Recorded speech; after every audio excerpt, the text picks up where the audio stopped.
Si votre salaire ne suffit qu'à manger et dormir, ce n'est pas un travail que vous avez. Autrefois, on appelait ça de l'esclavage. Salut les amis, c'est Ami Négociateur, j'espère que vous allez bien. Pour ceux qui découvrent la chaîne, j'aborde l'actualité, la politique et l'économie sans langue de bois et en toute transparence. Avant de démarrer la vidéo, s'il vous plaît, un commentaire et un pouce en l'air pour le référencement de cette vidéo. Et abonnez-vous, abonnez-vous, abonnez-vous. C'est très important, c'est primordial pour le développement, je dirais même pour la survie de cette chaîne. Dans cette vidéo, on va voir pourquoi et comment la condition humaine, la condition des Français, mais au-delà des Européens aujourd'hui, n'est plus celle qu'elle était il y a 20 ans, elle n'est pas celle qu'elle devrait être, en tout cas loin des promesses et des rêves qu'ils nous ont vendus toutes et tous. Et on va voir surtout qu'à un moment donné, continuer à subir, continuer à exister dans des conditions, c'est purement et simplement la définition de l'esclavagisme moderne. On va voir également dans cette vidéo que si la population reste encore chez elle et ne se décide pas à manifester et à se révolter une bonne fois pour toutes, alors les choses ne changeront pas. Et j'ai vraiment envie de vous dire, les choses ne changeront jamais. Frexit, RIC, destitution, démission, les mots, les adjectifs sont nombreux, mais pourtant, il n'y a rien qui bouge. Je regardais encore les vidéos que j'ai faites en 2018, 2019, 2020. À l'époque, on disait déjà, vous inquiétez pas, l'Union européenne va tomber, l'Union européenne est déjà finie. Et bien les amis, on est un petit peu le 10 mars 2026, il n'y a rien qui a changé, sauf la gueule des bouffons sur les billets. Je vous souhaite une bonne vidéo. Et ouais les amis, c'est quand même un triste constat, rien ne change dans ce pays et rien ne change dans l'Union européenne, sauf la gueule des bouffons sur les billets, comme disait Akhenaton. Alors, comme le dit Lily Adressan, le moment arrive où tout le monde va être obligé de descendre dans la rue, tout simplement parce qu'ils ne vont plus avoir d'autre choix. Fini le temps où ils nous regardaient manifester en nous expliquant que ça ne servait à rien. Les Français sont fiers, mais la réalité économique est en train de rattraper tout le monde. Tic-tac, tic-tac, tic-tac. Voilà une bonne illustration de mes propos. Très sérieusement les amis, très sérieusement, George Orwell nous rappelle également cet adage, je crois qu'il est temps que la population de France, dans sa globalité, prenne conscience qu'elle n'est plus que l'ombre d'elle-même.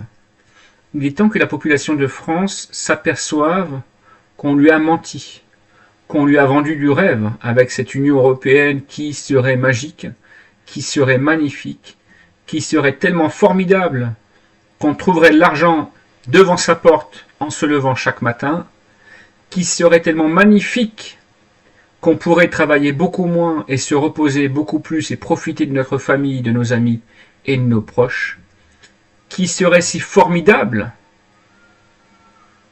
qu'on aurait envie d'abrasser le drapeau européen tous les matins et de sauter au cou de von der Leyen, de Macron et consorts.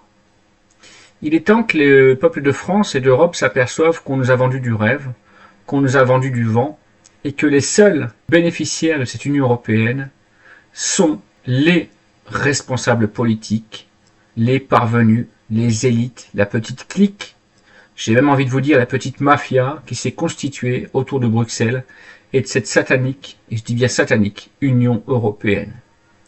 Une Union européenne qui décide de vie et de mort sur les gens, une Union européenne qui gouverne sur toute la population de chaque État membre et qui pourtant n'a été élue par personne, moi j'appelle ça un empire, j'appelle ça une dictature qui ne dit pas son nom.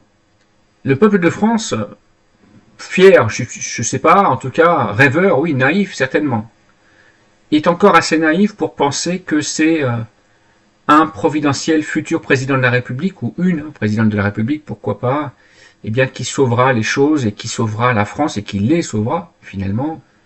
Le Français a toujours rêvé, a toujours aspiré à l'homme providentiel pour le sauver.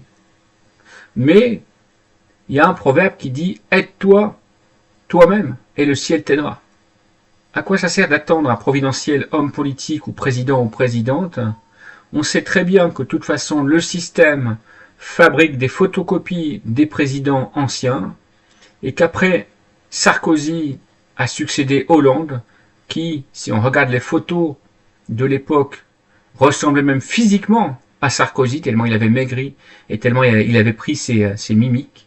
Et à Hollande a succédé Macron qui s'est succédé à lui-même il y a quelques années. Le système français et européen ne produit que des copies de plus en plus pâles des présidents qui nous ont menés droit au cimetière et droit dans le mur. Alors, c'est pure folie que de continuer à espérer, de continuer à croire que le prochain président ou que la prochaine présidente nous sauvera ou fera mieux. C'est de la pure folie, c'est du rêve. La seule personne qui sauvera le français, c'est le français lui-même. La seule chose qui sauvera le peuple de France, c'est qu'un beau matin, il décide de se fédérer, de se rassembler, de se réunir et de se dresser comme un seul homme contre cette dictature européenne et contre toutes ces lois, toutes ces normes, toutes ces taxes qui nous achèvent, qui nous font mourir à petit feu jour après jour. Les familles doivent comprendre que leurs enfants ne sont pas à l'abri, que ce soit sécuritairement, mais aussi fiscalement, socialement et intellectuellement. Les familles doivent comprendre que les temps seront encore plus difficiles pour leurs enfants et pour leurs petits-enfants que pour elles-mêmes. Les individus doivent comprendre qu'ils n'ont rien à espérer d'un système politico-financier qui se protège lui-même et qui s'autofinance en s'abreuvant de taxes et d'impôts prélevés sur la sueur du travailleur français. Quand le peuple de France s'unira, en dépassant ses clivages, ses classes, ses origines ethniques, et se lèvera comme un seul homme pour dire à la dictature européenne « Stop, on veut plus tout ce bourbier, nous, on veut retrouver notre pouvoir d'achat, notre dignité, on veut pouvoir travailler et qu'il nous reste la moitié pour partir en vacances, s'occuper de nos enfants, de notre famille », eh bien ce jour-là, alors les dictateurs trembleront et les manipulateurs se sauveront en courant.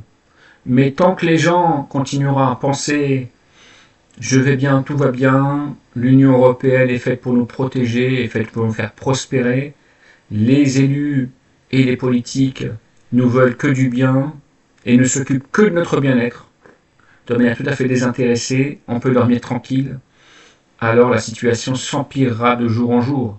Et après la crise des subprimes, succédera la crise du confinement et du Covid. Ensuite succédera la guerre entre la Russie et l'Ukraine. Ensuite succédera la guerre contre les États-Unis, Israël et l'Iran. Et après cette crise, succédera encore une autre crise, à laquelle succédera encore une autre crise, et ainsi de suite.